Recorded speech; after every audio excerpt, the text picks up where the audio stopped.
ababaraba banyuma yo kwatwa batwirwe Kampala okubuzubwa okubatungire mbazeji.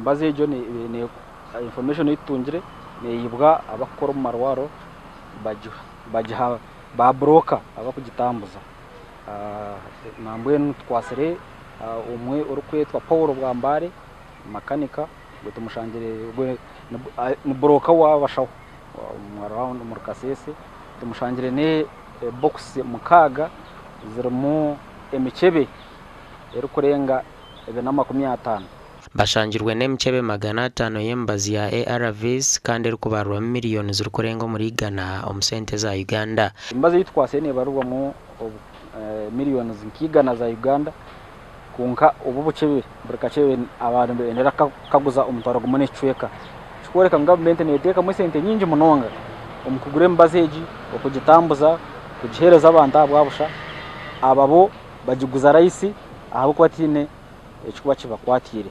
Korjira mugambirizi wa National Drug Authority aba babiri baguze mbazi aha abantu abatashoborokire na information ngo mbaze ijyo kwiyaho kugiba ambanta bakugiyetaga nehendera ejire bagicrossing so mukongo emwe eza no mikono y'abahekera abakwije bakita abanyayuganda so tera muranga abanyayuganda wako bayine information erukwata hari yabo bona abarakwetaba omukwiba kwembazi ya Uganda na nimbazi je yaburije abakore abakwetabira omeshango ikwatine nimbazi okubaropa polisi.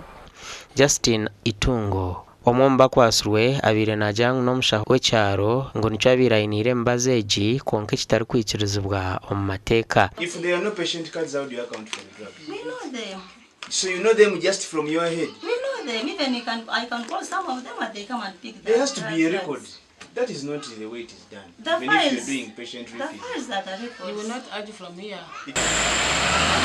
Abantu bija kurebuka ho mukoti ombwire butaro bwa hari gasha kwa Muhanguzi Gilbert.